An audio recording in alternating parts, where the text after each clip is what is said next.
Good morning. Today is day 316 of our 365 days of Bible study.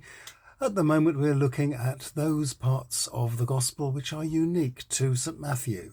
And today we're looking at Matthew chapter 25, verses 31 to 46, separating the sheep from the goats.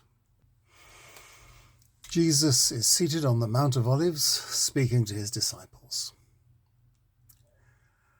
When the Son of Man arrives in his glory, and all the angels come with him, then he will take his seat on his glorious throne. Before him all the nations will be gathered before him. He will divide them into two groups, as a shepherd separates sheep from goats.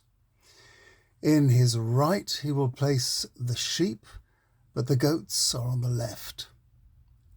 Then the king will say to those on the right, "Come, those blessed by my Father, and take possession of your inheritance, the kingdom that has been waiting for you since the world was founded. Because when I was hungry, you fed me. When I was thirsty, you gave me a drink. When I was a stranger, you invited me in. When I was naked, you clothed me. When I was ill, you visited me. When I was imprisoned, you came to me."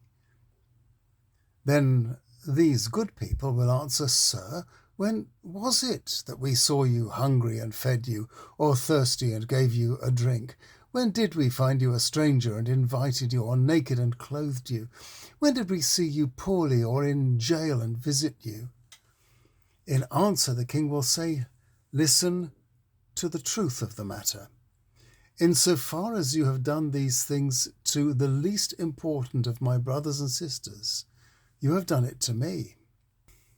Then he will speak to those on the left, saying, "Go away from me, you who have been cursed. Go to the eternal fire that has been prepared for the devil and his messengers. When I was hungry, you gave no food to me. Thirsty, you gave me no drink.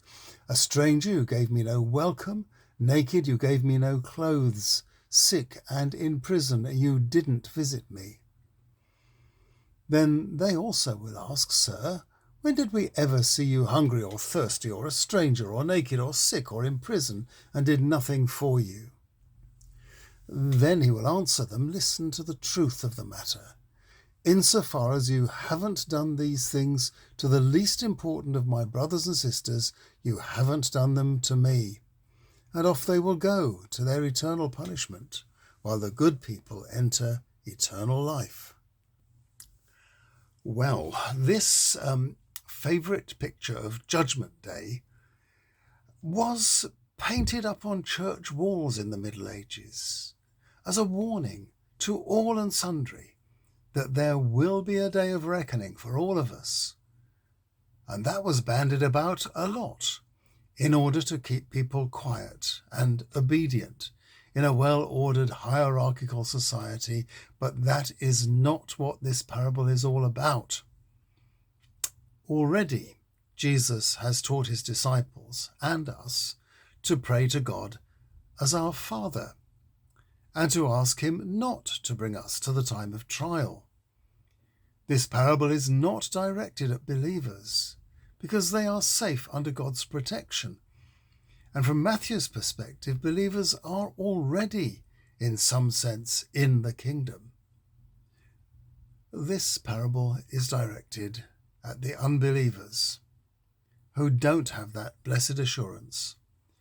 And it places before them the same choice that Moses offered the children of Israel in Deuteronomy chapter 30. This is what Moses said. "Look, I have set before you today life and prosperity, death and adversity.